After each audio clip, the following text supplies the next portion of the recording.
Fearscape Media Network, exploring the unknown, one podcast at a time.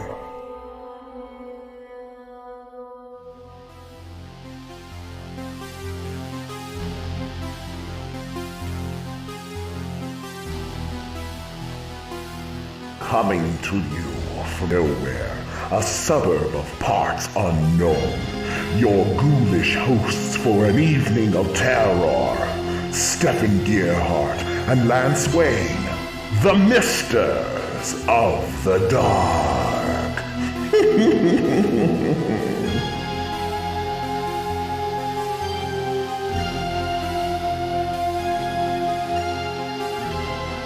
Good evening, dear friends, and welcome to another episode of Misters of the Dark.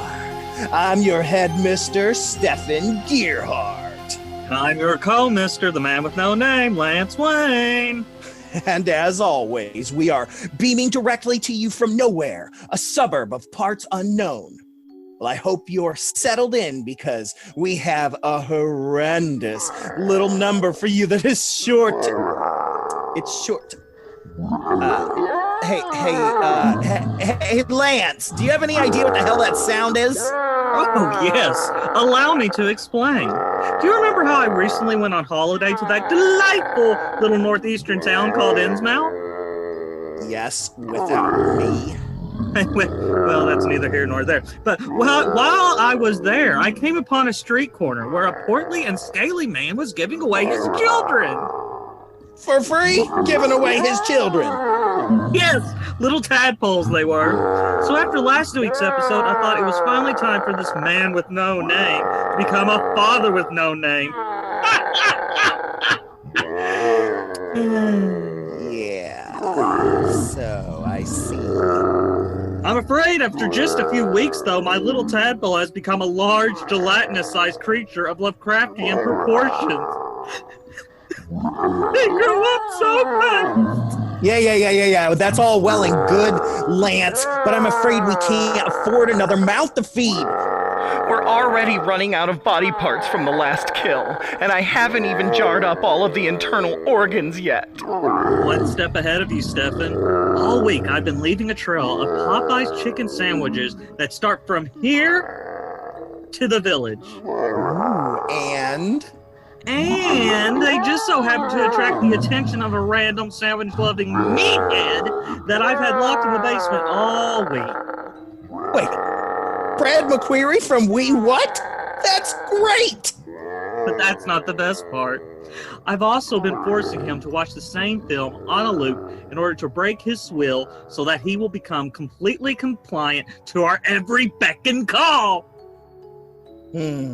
Oh no, you don't mean... Yes, killer clowns from outer space!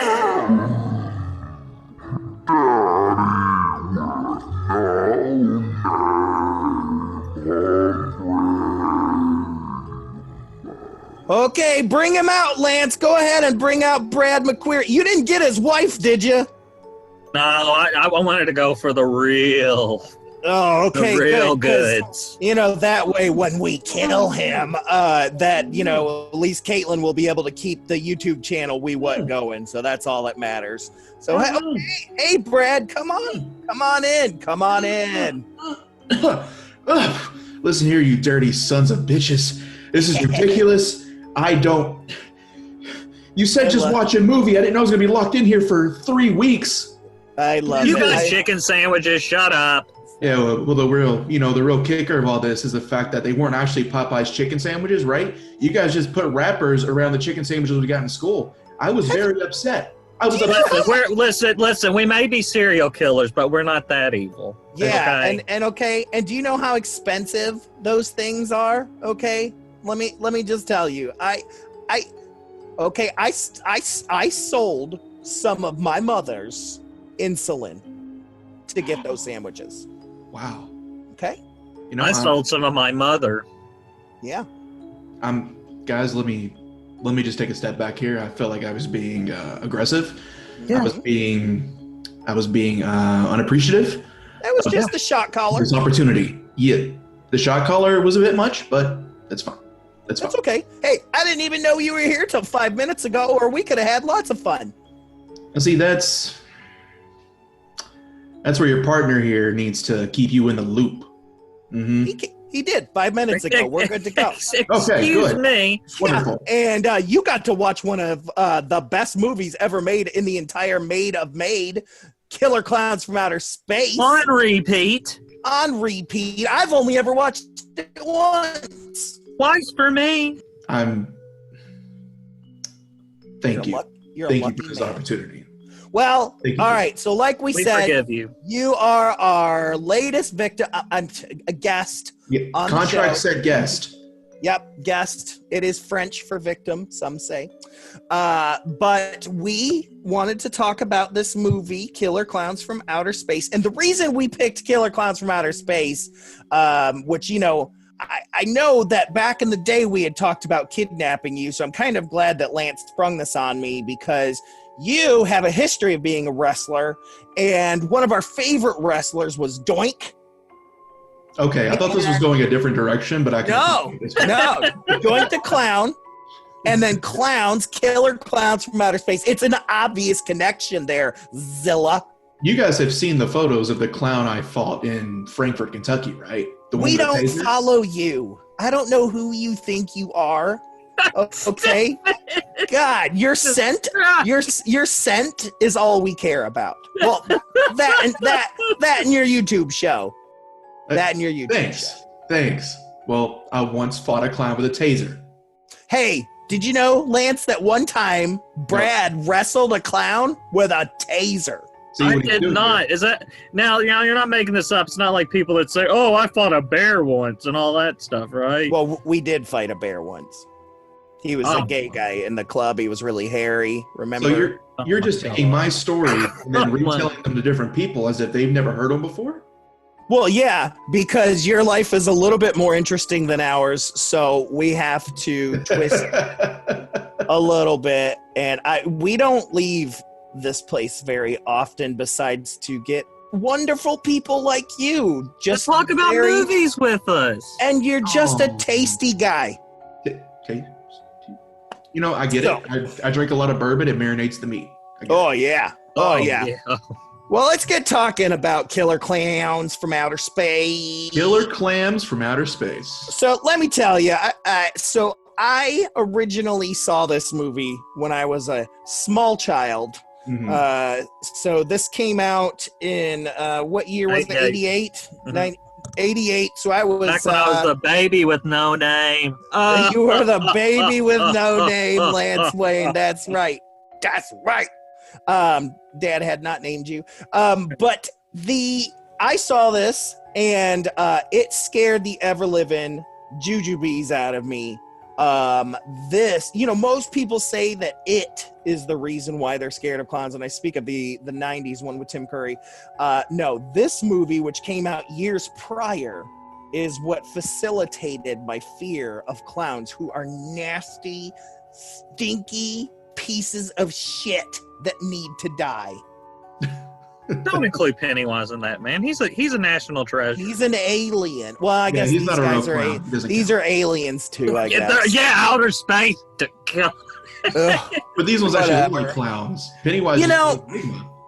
One of the things that, before we even get into talking about this movie, is one of the things that I liked was a quote in the movie where they're trying to figure out where they come from and why they look like clowns. And here in 1988, they're pushing the ancient astronaut theory and saying that they showed up thousands of years ago, and this is where we got our idea for clowns. And I'm like, so is this also where we got our idea for cotton candy? Is this also where we got our Popcorn? idea for popcorn and everything? Just fucking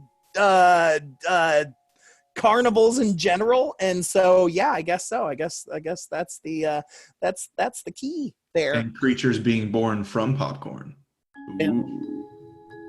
Yes. But like we said, this came out in 1988. It is, some consider it science fiction, some consider it horror. I consider it a slashy. It's a science fiction horror. And this was written, directed, and produced by the Chiodo Brothers. Yeah. And like I Now- mentioned, I yeah. was speaking to you earlier, they did a whole bunch of stuff. Let me just read through here real quick. Wasn't They Team did. America? What's that? Wasn't it what? Was it Team America? Isn't that one of the projects? Yeah. Okay. That's Team America. Critters.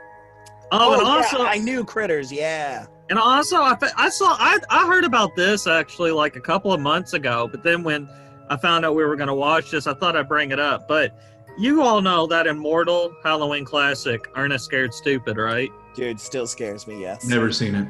Never. I don't know how. It's to sad. confess it, It's I'm sad sorry. that you'll never have an opportunity to. Yeah. What do you mean you don't That's ever- your loss, buddy. But they Yep. did the effects for Ernest Scared Stupid, and they actually repainted 2 of the clowns from this film for that movie. Ah, I did not know that. That's That's pretty great. fantastic. Well, the director, he's also a puppeteer, isn't he? Yeah, 'Cause I they think they both the- were. Yeah. He did the puppet. I think was it Chris? I'm trying to remember the names of them right now. The Chuddo brothers. Yeah, Yeah, there's the like Chuddo there's brothers. 50 of them, right? But it was one in particular. I'm pretty sure it was no, it was Steven. It was Steven. He did the puppeteering for the Power Rangers movies. Really? Oh yeah. Yeah, And for what's Turbo. cool is they did the big large Marge scene in Pee-wee's Yeah, Adventure, that was another. which like talk about another thing that scared the tar hooties out of me when I was little. yeah. I remember when I was little, after I'll save it. But yeah, this stars a bunch of people that you might have recognized from other B movies that you were wondering where you didn't recognize them from. Though I would say the biggest standout would be the sheriff, which is the dean from Animal House. Yeah. I thought. Okay, Mhm. thank you. Yeah. I thought he was. They wanted Soupy Sales originally. John Vernon, that's his name. So you No, guys they didn't want know- him. That ignore that. They wanted Soupy Sales for something else. So Yeah, his I love voice Super was Seals. instantly familiar to me, Mooney's. Oh, And yeah, when I figured out why, I was like, I can't bring this up because Stefan's gonna make fun of me, and Probably. Lance is gonna get a good laugh. But like, I'm like, fuck it, I'm gonna bring it up anyway. So in the Insane Clown Posse's last Joker's Card album, there's a song where they use sound clips from Killer Klowns from Outer Space. Yep, I was That's gonna where I bring heard that up. That's Really? that's where you recognize his That's where I voice. recognized him from. I was like, Killer Clowns, huh? Holy shit. So the line I recognize the most is the one the sheriff says, "Well, what the goddamn to do?" Yeah. that I don't know if you all know about them. Do y'all know Wednesday 13? Negative. Nope. Murder Dolls. Oh yeah. Yeah, well, he was the lead singer. But anyway, his original band was called Frankenstein Drag Queens from Planet 13. And they had a song called Whoop-Dee the Goddamn to Do. And it started out That's with a so sound clip funny. of that. Oh, for sure. I mean, this movie is, within the hierarchy of cult films. This movie is everything. It is intentionally bad in a lot of ways. There's even a quote that, let me see if I can find it here. I think it's in. Give me a second here, because this is worth its salt. It's right here. Says, okay, so John Massey, who returned the music master tapes to the studio, people in the accounting and the legal department completely dismiss Killer Klowns as being a complete failure that will die a quick death. So Massari responded very quickly, well, you just don't get it. And there are people that will love this movie. And He was right. absolutely And right. you said the guy who did the score for this said that? John Massey. I think that is, the guy that did the score. Because I actually wrote it. Actually, Killer. when I was taking notes on this film, I was Killer like, Clowns. Oh, shut up. that was actually one of the things I jotted down. Was I really like the score to this, Yeah. especially Yeah. like Sweet. the one for the clowns. It's like bam, bam, bam, or whatever. Oh yeah, and it's the one thing that stands out, which I'm going to tell you right now. First of all, I love the soundtrack too, but mostly because it sounds like a Super Nintendo game soundtrack from start to like, See that? because it's like that early usage of like cheap synthesizers. Yeah. But I mean, it got the only like awards that this thing was ever up for was like, you know, the music and stuff, I'm pretty sure. So. Well, and if we're gonna talk music, we got to talk about that opening theme. Oh yeah. And the ending theme. I mean, it's like that's like the best part of the whole thing, man. So it's Killer Klowns from Outer Space. Yeah, by the Dickies, and they even like named their album after that. And used that on there. It's a great freaking song, man. I absolutely love it, and I'm sure at some point when we edit, I'll be playing it. Probably tag it onto the end. But yeah, it's so freaking great. But let's get into the movie a little bit. I want to quickly go over, for those people that have not seen it. Spoiler alert: we're probably going to talk about some stuff. Yeah. Oh, we're going to spoil the hell out of it. But let me tell you what this says. This is the only film to be written and directed by the Chiodo brothers. So even though they did a lot of sound effects and special effects and all the things that they did, this is the only like official movie that they directed. But the film is about a clan of evil aliens from an unknown region who all resemble circus clowns. They arrive on Earth and invade a small town in order to capture, kill, and harvest the human inhabitants to use as food. And the fun part is that when they capture humans, they wrap them in cotton candy, which, you know, you heard me say that, Dad, when I was younger, I would always, anytime we would go to the circus, I would ask him to check my cotton candy for body parts. So how's that affected you in your adult life? Well, now I have Lance check my body parts for cotton candy. Fair. I don't like it any more than you fucking do, so shut up. Yeah. But let's see here. Yeah, so this came out May 27th, 1988, 88 minutes long, had a budget of $1.8 million, but it's 88. I mean, it's from everything we've read before on things, that's pretty standard, you know, Hollywood budget, you know, for a horror movie in the 80s. But it ended up one like this. Yeah, they ended up getting a gross worldwide of $43 million. So not too bad. I mean, they made... Not bad at all. Where did you find that at? Found this on worldwideboxoffice.com. So domestically in America, they made $15 million. And then overseas was $28 million. And put all that together, you get $43,625,96. So this wasn't a dud. No. Well, duds don't always mean it didn't make money, because... And to be fair, because it became such a cult classic, the actors and stuff are still making royalties off this movie. Oh, yeah. Merchandise and everything today. I think I saw pop figures for them now. There's pop figures, figures, those.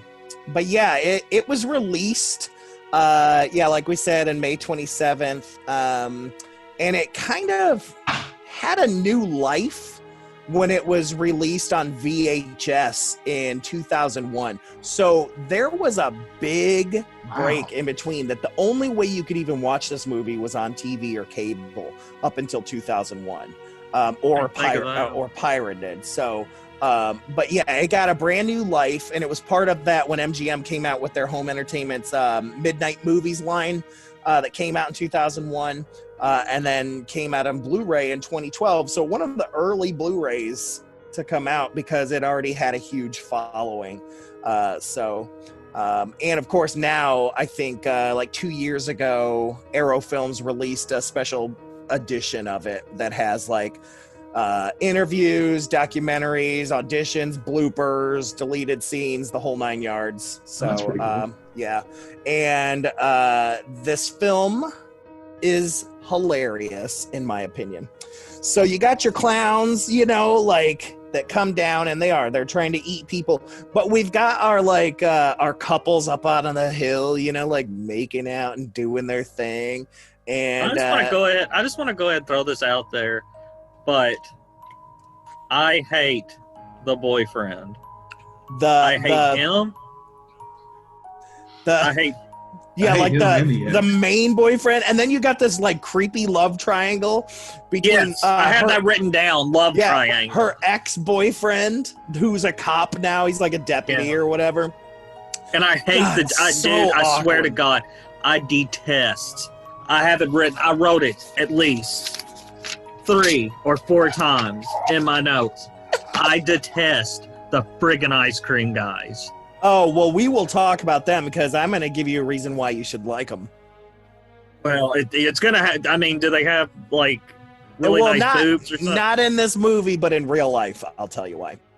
But yeah, so the best part is the main character, the main boyfriend. His name is Mike, but his last name is Tobacco. It's so dumb. So dumb. Like Tobacco, and then Debbie Stone. So she's stoned off the tobacco. Am I right? But yeah, so my favorite part of the whole movie is the old farmer guy. Like, don't worry, it's just eating. So yeah, don't even worry about it. He's just eating the remains. It's fine. It's fine. You, Brad McQueary, you stay focused on the prize. Hold on, wait. Remains of the Popeye's chicken sandwiches? Remains of the day. Whatever gets your sweet ass to sit there and talk about this movie. Yeah, I mean, I'm ready to talk about this movie. We've been talking about the movie. Jesus. Well, you've been talking about the movie. So I want to talk about the farmer and his dog. That's why I think it's funny that the dog started barking right as I was about to bring up the dog, because this farmer is every movie this dude's ever been in, he is the This same guy's been in more. This guy's been in other movies. Have you never seen this dude before? No, this is the first time you brought that up, thinking he's the greatest. Because I think the best actor in the whole movie, I have it written down here, is the Drugstore Clerk. Oh, that Drugstore Clerk was amazing. Yeah, the old dude and the dog. Like when I love that when he sees the shooting star, his first instinct is they're gonna have corn dogs and peanuts for sale. Yeah. Oh, he's so excited about a circus. Like for not even a circus yet. He's just excited that there's gonna be a meteor or a UFO crash, and he's gonna be able to sell shit. Like that's what he's pumped about. Like he's just like, we're gonna make us some money. We're gonna sell corn dogs and all sorts. And then he's like, I'm gonna be able to eat this. Like, and it's the best. And tacos? That was something he brought up. Taco. I thought he was just a very lonely farmer because he just seemed excited for human interaction. Well, let me tell you, this dude's name is Royal Dano, which is like the best name ever. Yeah, he's in 195 things on IMDb. Oh my god! And I remember him from a lot of stuff. His last movie was The Dark Half. He was in 2 episodes of Twin Peaks. He was in Space Invaders, a ton of westerns. He was in Ghoulies 2. Oh, and my favorite that I know him from is my favorite horror comedy of all time, which is House 2. He plays Gramps. Oh, okay. I haven't seen House 2. I've only seen the first one. House 2 is way better. Well, first one's more horror. Second one doesn't even try to be horror. Like it's so ridiculous. But he plays Gramps in that. He's in some episodes of Amazing Stories. He's in The Right Stuff. Something Wicked This Way Comes. I mean, he's in all sorts of stuff going back forever. Oh, he's even in Search of Historic Jesus, where he played Prophet number 1. Ooh, Prophet number 1. Those are big shoes to fill. Yeah. He was also in Greatest Heroes of the Bible, where he played Gad. Not God, but Gad. G-A-D. But almost everything that I've ever remembered him seeing is always very similar to his Western roles. Well, I don't know there, Bubba. But yeah, I can't pronounce that word. Never mind. I love when he goes out there and finds that CGI tent. The CGI tent. Then the CGI tent kidnaps his dog, and man, he's ready to fight that tent. I know, man. I even wrote down, not the dog. I want to know. Take the old dude. I don't care. Leave the dog. See, they didn't show what happened to the dog, did they? No. I think so.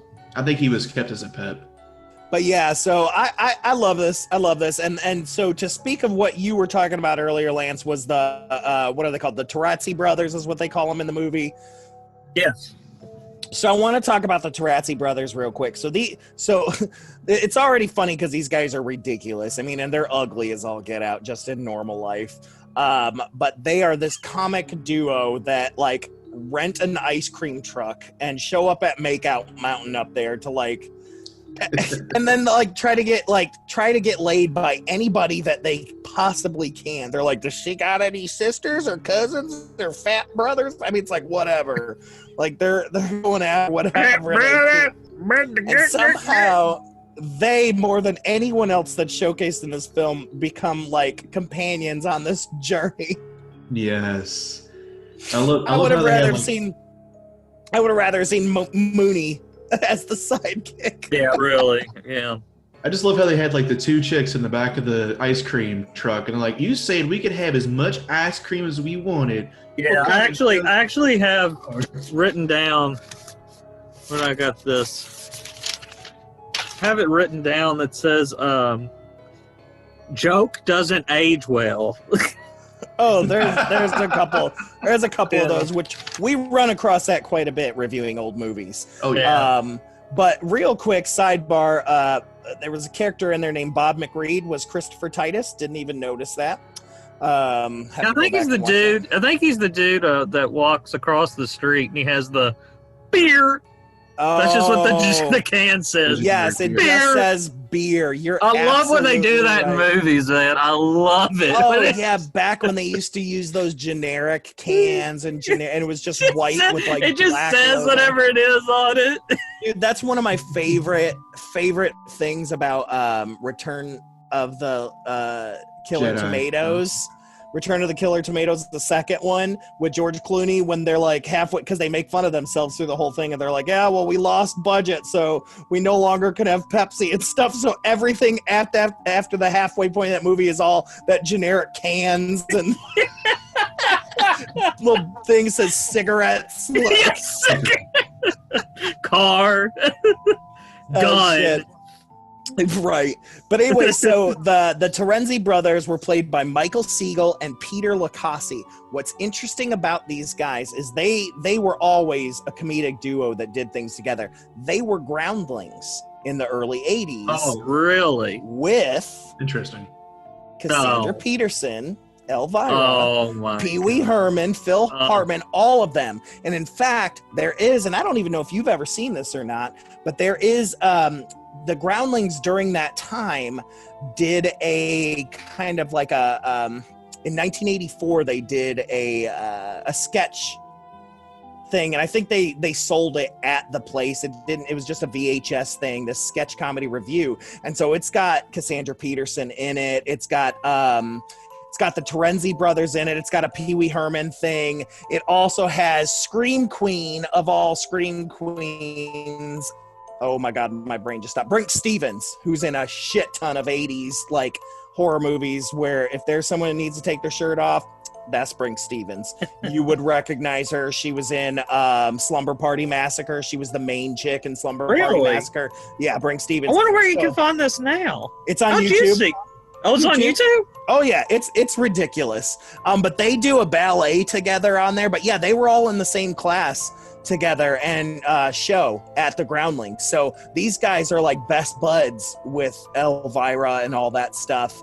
That's why I said you'll like them. And so they didn't do as much movie stuff, but they definitely did a lot of stage stuff, and they were a part of like Pee-wee's like stage shows that he was doing and stuff like that. So yeah, definitely check it out. The thing is called Cheeseball Presents is the name of it from the Groundlings. And yeah, and I can tell Brad's happy about it. Oh yeah, but yeah, I mean, Phil Hartman's in this thing. It's ridiculous, dude. And there's a bazillion people that you'll recognize. The Groundlings that made the Groundlings famous, they're all in here. That is crazy. Like when I hear about the Groundlings, for some reason, just because I've only been at improv like 4 years or something like that, I didn't think Groundlings went back that far. But geez, they were huge. I mean, it's like when Second City got hot, especially when like SCTV and SNL got big. That's when like all these other places started opening up in the late 70s, early 80s. And the Groundlings was out in LA because there was no improv out there. So they created their own thing out in LA. And so they got all these LA folks out there. Chris Jericho was actually a Growling for a time. There's a ton of people you would find. Well, I mean, it's like saying, but it's just like saying, oh, he was with Second City at this point, because everybody and their mother takes a Groundlings class if they live in LA. You know, it's the same thing. If you're in Chicago, you're going to end up taking a Second City class. You know what I mean? It's like, it's kind of that same thing. But Groundlings are awesome. I mean, they're in my top favorite. I like them second, you know, to Second City and them. Like, they're amazing, and it's just good stuff. But yeah, so that's where these guys came from, and the directors already knew them from kind of other projects and different things like that, and connections and all that jazz. So they wanted them there, hopefully, as this comedic duo, which is what we got. Which is what this all leads to, is what I was saying. All of that was to say is that yes, they were ridiculous, but they're friends with Elvira. Okay, they've gone up a couple of notches in my book. Yep. And so how funny, it's like now I want to find the episode, I'm sure, where Elvira covers this movie to see if she talks about those two guys or not. Yeah, huh. So we'll have to look up to see if she ever covered this movie or not. We'll have to check it out sometime. But yeah, anyways. So yeah, this movie's ridiculous. I want to move forward. So like I said, they capture people, they put them in cotton candy, and then they hang them in their ship, and all kinds of stuff like that. As a way, it like, I don't know what it does, but it like breaks down their enzymes so that they could drink the liquid, kind of like in Dark Crystal. Like, yeah, that's what I didn't get, because I was watching something about it a little earlier, and I was like, okay, that does it kind of make it this kind of cotton candy slush, or is there? I thought even maybe it was them drinking the blood. I thought it was blood as well. I thought it was the blood at first too, but the way the cotton candy things are too small, I think it breaks them down, and I think it just turns it into like an essence, so to speak. You know, okay. Or you put it in the magic bullet. It turns it into Soylent. It's Soylent Pink. Soylent Pink. Yes. Soylent. That's a t-shirt. Soylent Pink. Put it on a t-shirt. Yeah. That is. But yeah, so they decide that they're, so of course, like, you know, we got the old man and the dog are dead, and you got the youngsters trying to figure out what's going on and all this shit. And they're trying to convince people that these clowns are indeed killing people. And we discover pretty early on, right, that if you bust their nose, the clown's nose, it'll kill them. It's about halfway through, I think. I seem to remember it being like farther in. The end. Yeah, because it's after. I mean, I wrote that. I've always thought this, but I just went ahead and wrote it down. But you know, yeah, this movie, it's goofy, and you know, it's kind of a spoof, and it's campy, and blah blah blah. But the eeriest scene, probably one of the eeriest scenes I've ever seen in any horror movie, is the ventriloquist dummy scene. Oh man! At the very end. Yeah, that's because afterwards he ends up shooting the nose and explodes. That has to be one of the eeriest scenes. Yeah, the big giant marionette doll, like, is the one you're talking about, right? Yeah. So not that one. You're talking about the end, like the one that comes down on the strings. Is that the one you're talking about? No, he's talking about. No, I'm talking about. You're talking about with Mooney, with Sheriff Mooney. Oh yeah, you needed to clear that up. Yeah. So I'm sorry, that was my fault. So yeah, after Mooney died, you got Deputy Dave and those guys trying to get more help, and Mooney wants nothing to do because he's one of those old dudes that just, I hate kids. I mean, he's basically playing the same role from Animal House. And and so the one clown kills him and then paints like blood so he looks like a Charlie McCarthy doll. Yeah. Right on his chin there and stuff like that. And then it uses him as a puppet but can mimic his voice, and it's super creepy. But the creepiest part is when he pulls his hands out and you just hear it. Well, his hands are covered in blood, isn't it? Yeah, it just drops. Dude. What does he say? He says something like, "Don't be afraid. All you want to do is kill." But I mean, he says it in this voice, just like this monotone. I don't know. All I know is that like it's great though when the clowns like take on the city. And here's my favorite part. Well, I say this all the time, but it's like here's another favorite moment is that here's this alien species that just so happens to look like clowns and has clown features, and that somehow on the very edge of this very, very small town is this giant theme park where they've parked their tent, but they're also the main hangout in town is what? Isn't it called like Big Tent Burgers? Yeah. And I like it that the ice cream just so happens to be the clown themed or whatever. Yeah, it's like I mean, this is how you know the directors, they were like, we don't give a fuck. Like How ridiculous they were trying to make a B movie, and it's apparent. I mean, like it's just ridiculous to have all of that, and I love it. I love that aspect. Well, and it's funny you bring up the fast food place, because I actually noticed, because with the scene there where the clown's trying to come hither, get the little girl outside and stuff. Mm-hmm. I actually wrote, I was like, did it rip off this film? I'm telling you, dude. Because it did. It came out before. Now, it didn't come out before the book, I don't believe. But no, not still. the book, but definitely the miniseries. I think the miniseries came out in 91. 90 or 91, yeah. Yeah, and so this came out 3 years early, depending when it was. But I mean, there is a scene that is like almost in the miniseries that is almost like verbatim that scene. Yeah. I mean, I would not be surprised. I mean, like I said, this is what scared me, not it. Now, granted, I didn't watch it till later, but this is what. Well, I guess you didn't really have any like killer clown films. No, it's like the closest thing I can think of would be, and it's not even a clown, but it's Magic. Have you ever seen Magic with Anthony Hopkins? Yeah, where he's got the Charlie McCarthy doll and all that. I mean, that was freaky. The only other thing I can think of was that first episode of Are You Afraid of the Dark, where it's got the clown. That was definitely scary. But this came out first, as far as I know. I know I'm not researching here, so I'm sure there were other killer clowns. The joke. And I'm sure there was other stuff. Brad, you're a clown and a joker. Thanks. We're already gonna kill him. Do you really gotta? You guys said if I watch the movie, I can leave. With kindness. Kill him with kindness. Yes, that's right. I'm sorry.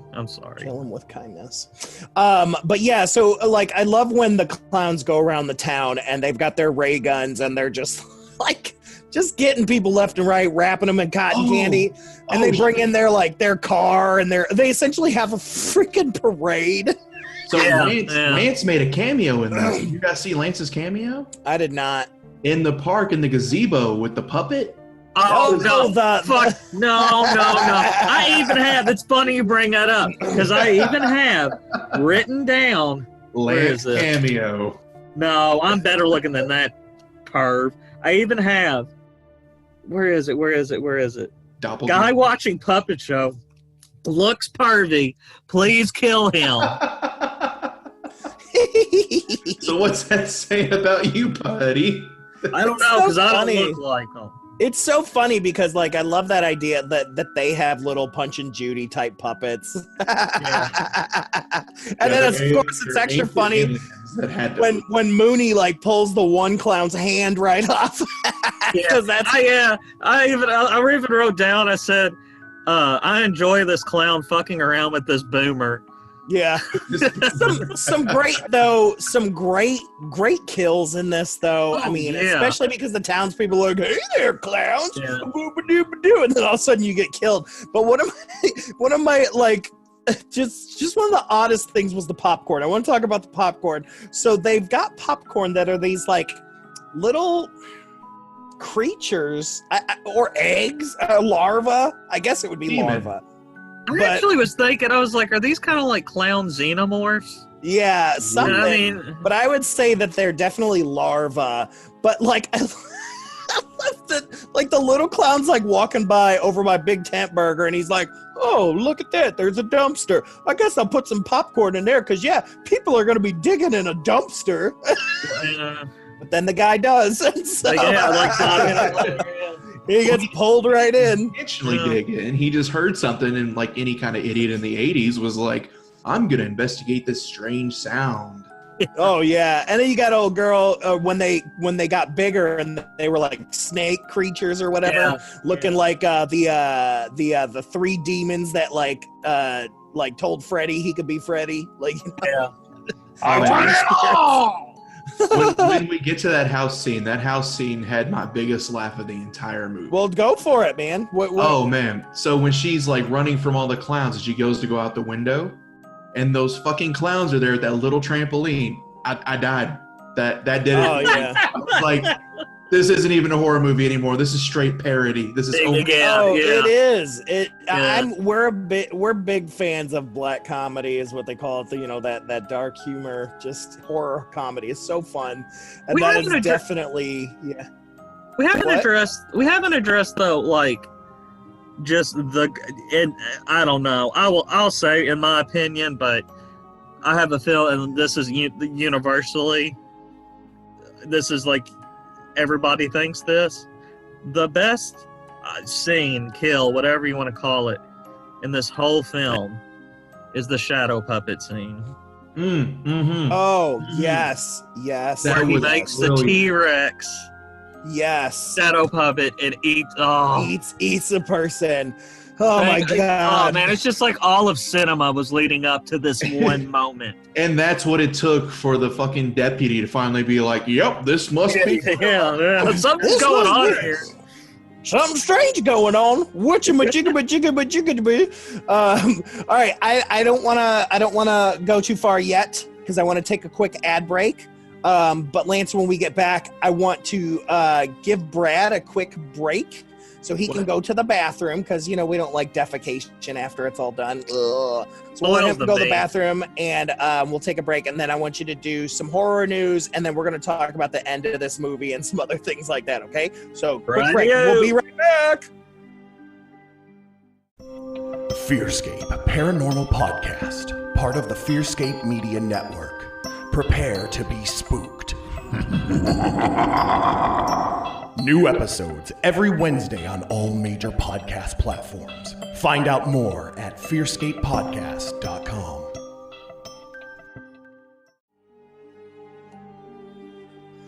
All right. So I hope you've defecated good there, Mr. McQueary. Very good. Defecated great things. Good. Yes. Sorry, we got ran nice out. buckets. We do. Sorry, we're out of toilet paper, Nice. but their COVID has hit nowhere pretty hard.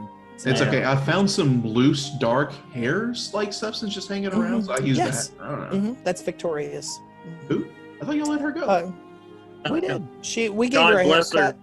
God bless her soul. I see you guys. Yep. Oh, she didn't die. I just hope God's looking after. Yeah. But before we start talking about the movie again, don't you have some horror news? I do. And with that being said,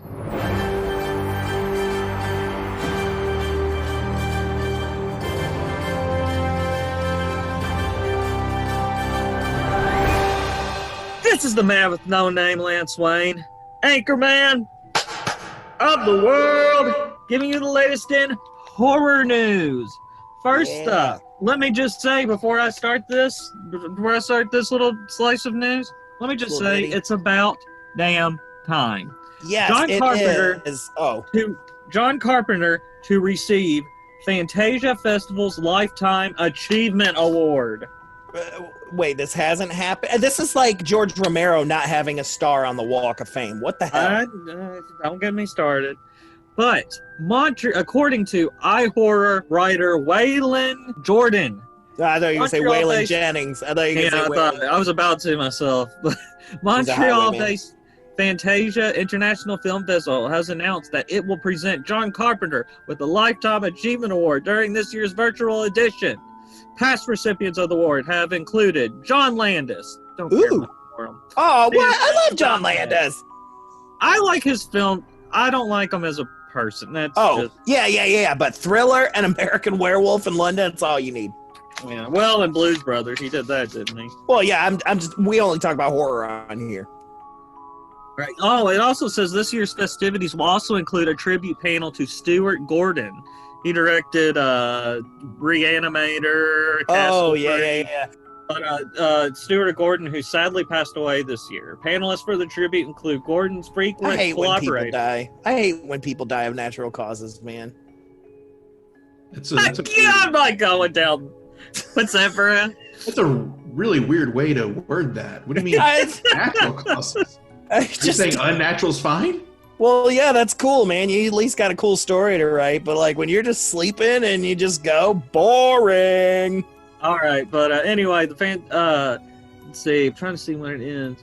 The film festival dedicated to screening the best in genre filmmaking will run its very first ever online edition in response to COVID-19 concerns, like everything else going on. Hey, I like that because that means we can actually watch stuff. So yeah, that's true. Like Comic-Con this year, which I heard was kind of a bummer, but that's neither here nor there.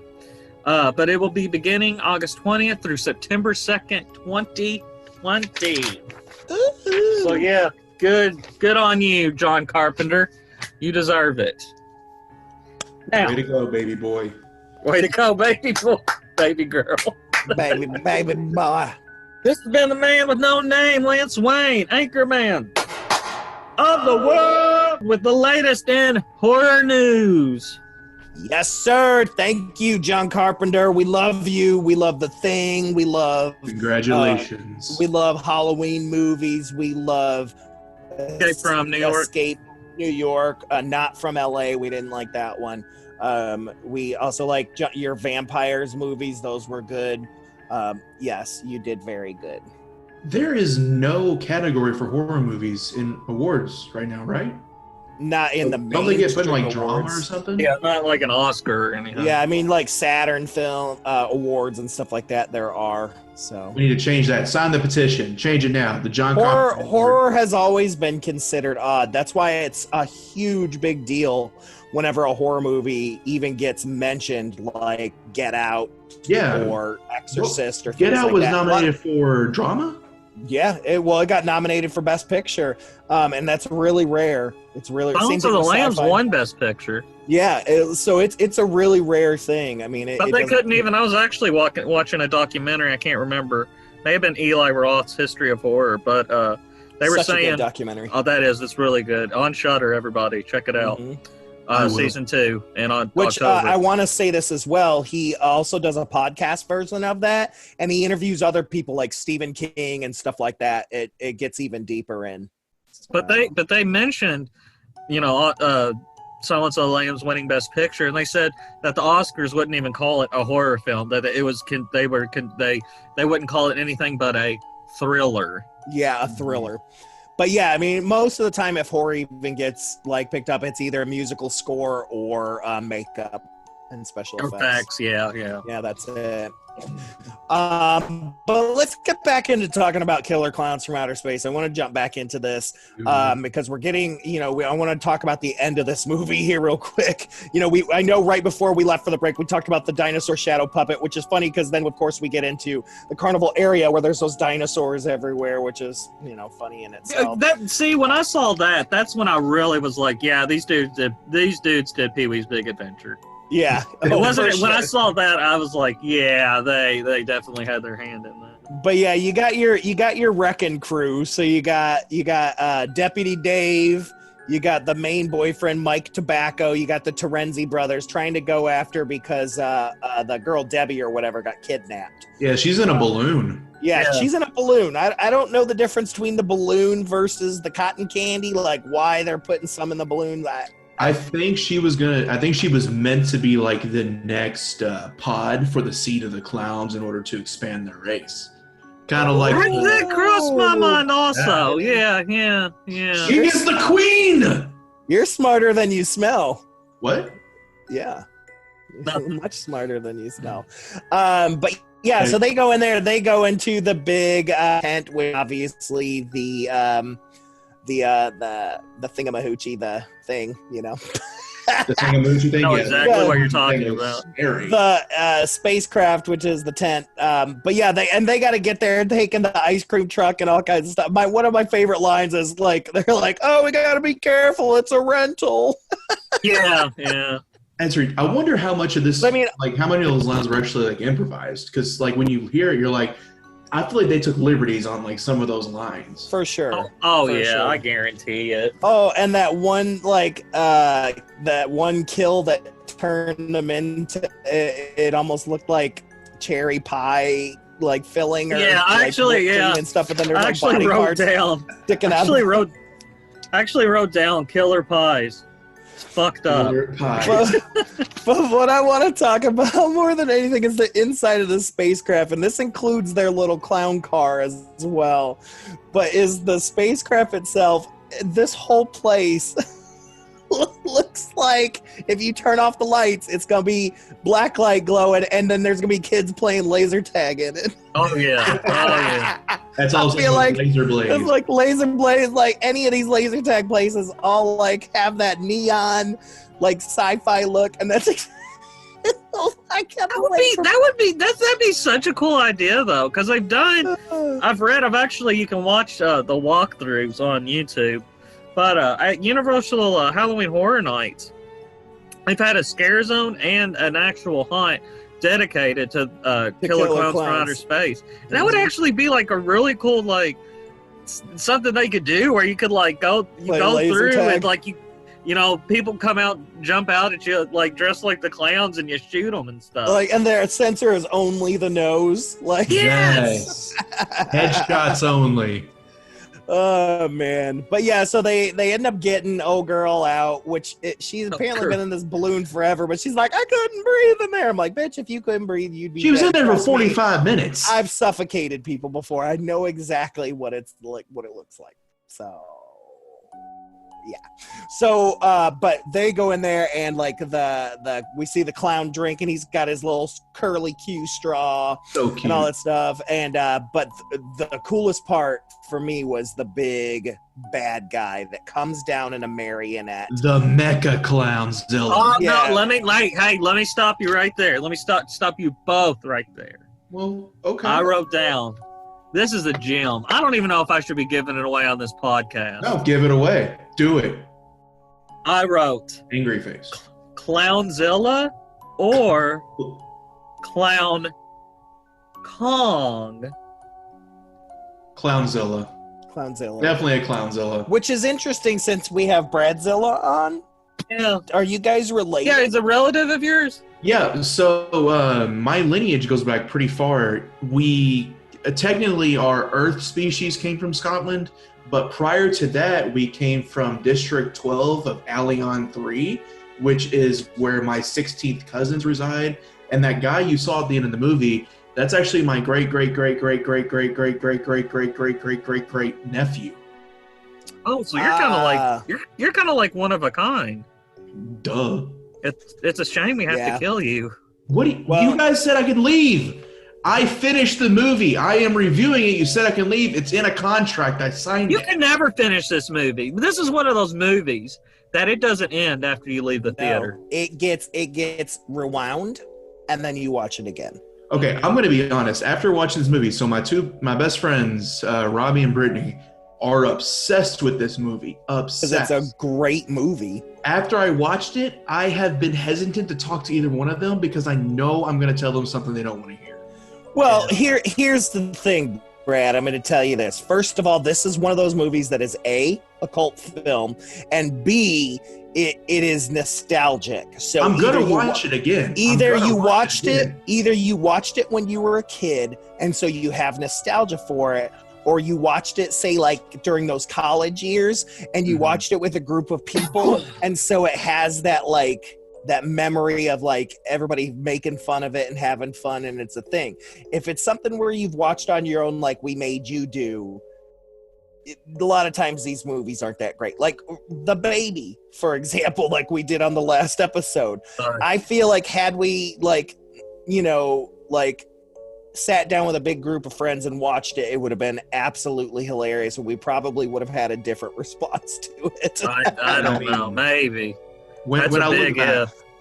at the age of 30, you all forcibly making me watch this movie, I could find the comedy and the fun in it. Yeah. But when this movie came out when I was -1, I probably would have been scared.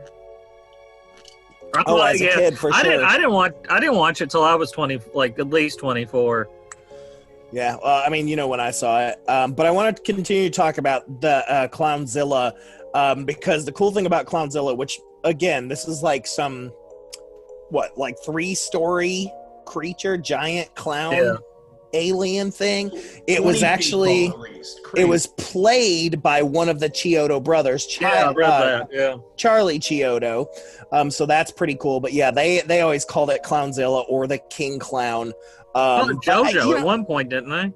Yeah, and it's just JoJo the Clownzilla or something. Yeah, it's just interesting that it's like I kind of feel like. So, spoiler alert: if you haven't watched the film, your fault.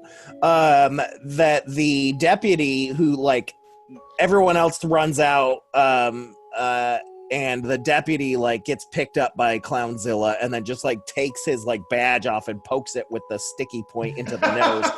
And I'm like, Clownzilla was there for all of 5 seconds, did no damage. Yes. I hate to keep going back to this, but I did right. Clownzilla death. Weak. It was too. Yeah. I feel like the king clown wouldn't be put down that easy. No. But this also reminds me, because I'm thinking about dude and his girlfriend had to get out of here, and Deputy Dave, the ex-boyfriend, saves the day, right? But where's the Terenzi brothers, right? We forgot that they fell down early in the spaceship scene. They fall down a trap into a ball pit in which they see, I'm still not sure, because I swear it's just two of the clowns with wigs on, because at one point they're dressed as females and one of them's boobs blow up like balloons. They start expanding. Which tells me that it's actually two of the male clowns who have gone into drag to have sex with these two brothers, which these two brothers are, like I said in the very beginning, they're like, we'll sleep with anybody. Hell yeah. they end up sleeping with because they show up and they have those fucking lipstick marks all over them. Yeah. And essentially try to save the day. But yeah, ridiculous, the Terenzi brothers. But yeah, I guess when Deputy Dave kills the clown, the rest is history. Your boy and your girl get out of there and all that stuff, and the tent takes off. Because everything was going bad. So they didn't even really defeat them. The clowns were just we'll be back, essentially. Yeah. Because there was a second movie, wasn't it? But it was Returns 3D. We'll talk about that. No. Yeah. We'll talk about it. Yeah. Yeah, so that's the end of the movie. They're we're doing okay. And then, of course, Deputy Dave and the Terenzi brothers show up that they had gotten in the clown car, and they were able to protect themselves.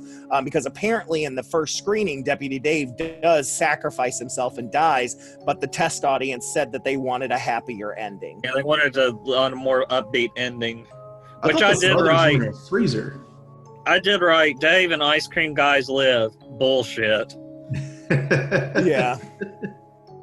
Yeah. So before we get into what Brad was talking about, so essentially that's our movie. But I want to talk about some facts about the film a little bit. So they had a close, $1.8 million budget. Most of that went into production costs, surprisingly, and that the clowns and visual effects were created mostly entirely by the Chiodo brothers at very little cost. Yeah. So they barely spent any of their budget on the clown stuff, which to me was the most important part. But no, it went into production costs. So I think that's kind of cool. Well, and the thing about it that's also crazy about it is they're good. The effects are pretty good in this movie, Yeah.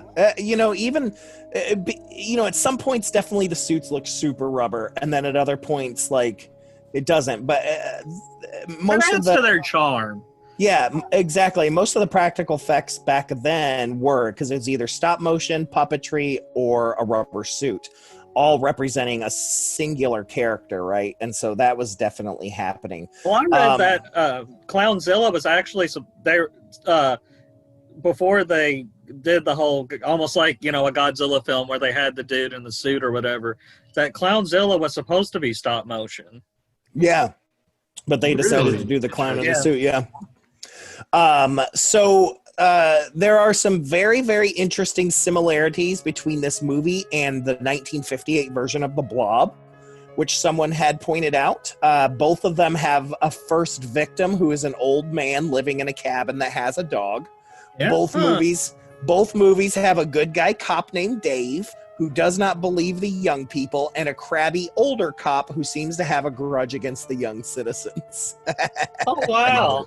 Nothing's original. Everything's stolen.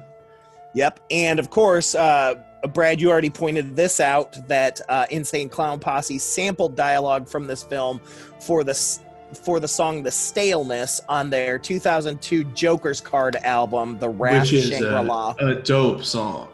Yeah, sure. They're clowns and they're scary. Oh man, yeah. So overall, it looks like the body count for this is roughly around 40. It's hard to tell because they almost get an entire town, though. Yeah, because if you count everything that's like hanging in the spaceship, it could be even more. Oh, I'm sure somebody has. You only witness maybe 10. Yeah.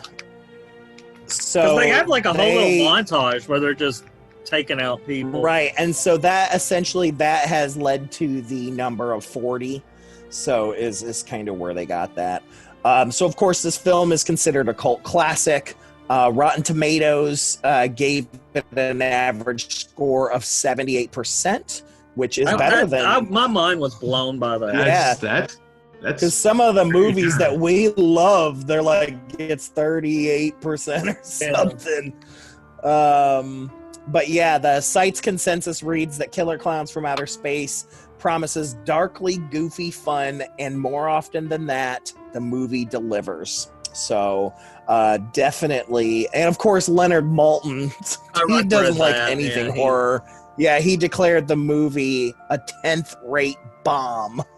Well, then we went back and watched it again. Wasn't he a little bit more fair? Yeah, he said that in his second review, he said the movie was routinely plotted, but vividly designed with cheeky humor, and it plays its presence to the hilt. All circus bases touched. They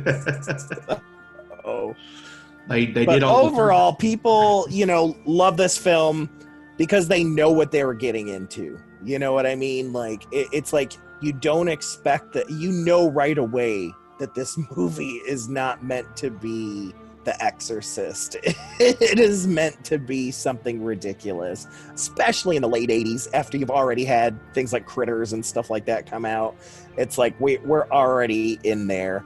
But to bring up what Brad was talking about, they have been talking about a sequel forever.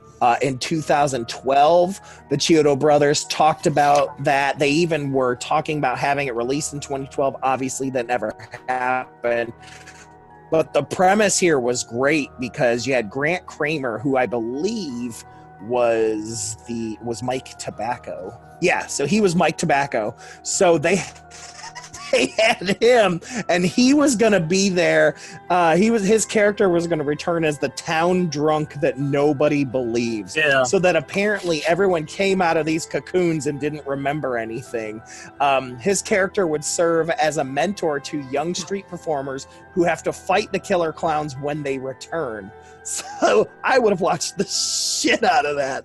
Yeah. Oh man. Oh, that's my bad, guys. I thought that already come out. No, they have never made a sequel. It's never happened. I need to see. They even talked about making it into like a mini series on Sci-Fi. Yeah, a mini series. Yeah, that's what happened is that Yeah, they and Brad, you're right. The original sequel title film was originally going to be called Return of the Killer Clowns from Outer Space in 3D, and then they talked about a television series. They were even going to have John Massari back doing the synthesizer-filled score, the whole 9 yards. Around this time is when Universal had their stuff with it, with the Halloween Horror Nights and all that stuff.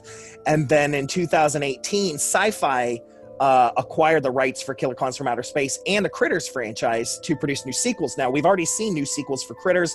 The Critters TV show was fantastic. If you haven't seen it yet, it's ridiculous black comedy that came out like last year, I guess.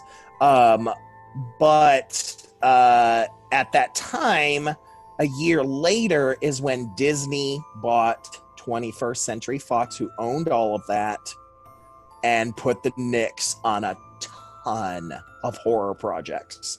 21st Century Fox had a shit ton of horror projects that were getting ready to come out. Over 200 projects. Yeah, over 200, and Disney said, nope. That's crazy. Which to me is ridiculous that they would cut a very profitable wing of what they were getting, because Disney's always done a more adult stuff with like Touchstone Pictures and Buena Vista and things like that. So I'm not sure why they were doing that, but yeah, it was this close. It was this close to getting a series or that sequel that we had been waiting for forever, and it never happened. Thanks, Disney.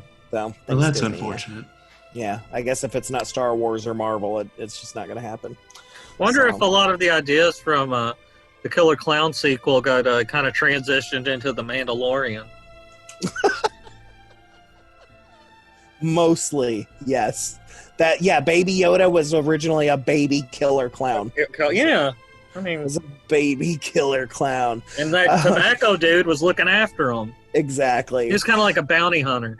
But yeah, so that's basically what we got for Killer Clowns from Outer Space. Any last comments on it? I mean, honestly, I didn't know what to expect going in. The second the theme song hit, I was like, okay, quirky 80s movie. And I was not disappointed, to be honest. Oh, yeah, for sure.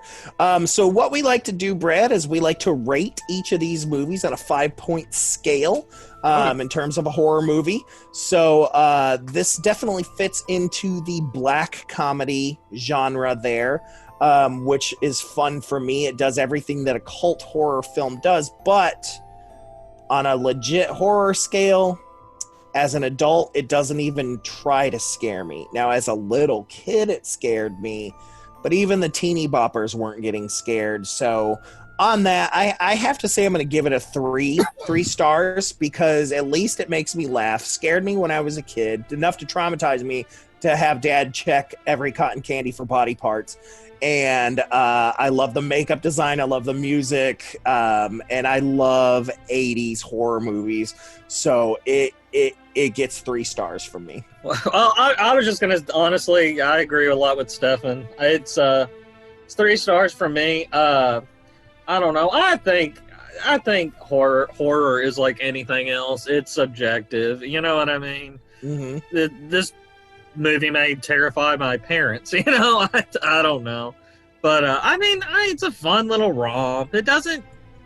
You know what I mean? It doesn't offend anybody. It's just a fun little corny movie. So yeah, 3 stars for me. Since I saw this at the age of 30 and I didn't see it when I was younger, I'm going to have to go with a 2-star in terms of horror movie. Wow. Because it was a fun movie, but it was more, the clowns were creepy, but nothing ever escaped into the scary portion for me. So like if anything scared me, I'd probably put it at a 3. But if you're going on genuine horror movie, I'll put it at a 2. But I did enjoy the movie, and I'll watch it again. Yeah, and I highly recommend people to watch this film with a group of friends, get a couple shot glasses, and do some shots or something. Get high and watch this. Yeah, Oh, or yeah, get high and watch this. Get on some shrooms and watch this movie. So check out Killer Clowns from Outer Space. It is on Amazon Prime right now. Netflix has it as well. Netflix has it as well. Yep, that's where I watched it. Cool beans. Yeah, so check it out. It is a fun ride, like we said. I recommend getting with a group of friends, even via Zoom. Just share the screen and watch and have some fun. But yeah, we should probably wrap some things up. And but Brad, before you have to leave this world, do you have any plugs that you wanted to kind of plug? World? I thought I was just leaving the studio. I was making a joke about Killer Clowns from Outer Space. Oh, okay. That makes much more sense. Yeah. So my wife and I have a YouTube channel called youtube.com/wewhat. What? Future widow. What? Go on. He said she's little. She is very little, yes. But what we do on that channel is we try things, mainly foods right now, but we are starting to drift into the science experiment area of the world. So we try things and do things so you don't have to. But if you feel so inclined, go ahead and give it a shot yourself. Yeah, I highly recommend this channel, especially for my favorite episode, which is Hot Take. I watch Hot Take a lot, and I recommend everyone to check out Hot Take. Which one was Hot Take? Was that Hottest Vlog? Hottest Vlog. Sorry. Vlog. Okay. Sorry. I was thinking Hot Take. Yeah, that's the chick. That's the. Well, that's also Hot Takes is when they do the hot challenges as well. Hottest Vlog is when you do that ghost pepper I mean, it's the funniest. It's the funniest thing. I thought you were gonna die right there, and I thought, man, we never get to do this. Yeah, in a future episode, I'm not gonna take on that pepper challenge, but Memnock will be. Oh, I'm not even gonna give away Memnock. Memnock's great. So, but all right, we are going to get out of here. Thank you again to Fearscape Media Network. Go to check out all the shows there, fearscapemedia.com, and check out, we've got podcasts as well as YouTube shows and all that stuff. Check it out. But Brad, we're going to get out of here. Will you go check over in the corner for a minute while we wrap things up? Yeah, that seems odd, but I swear there's a chicken sandwich over there for you. Yeah, just go. Just go. Oh my God, I've been lifting so much lately. As much protein as possible. I'll go check it out. Okay. Right. No, closer to the kill zone, please. Why do you guys call it the... Oh God, no.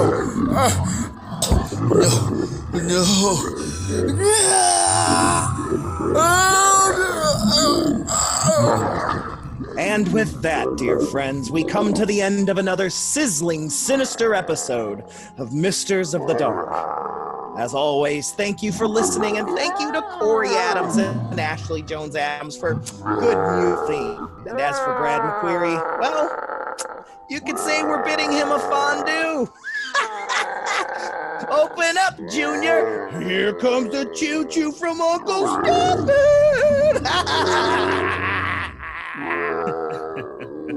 But before we go, dear friends, let me leave you with this. A clown is never funny after midnight. Good night. Good night, everybody.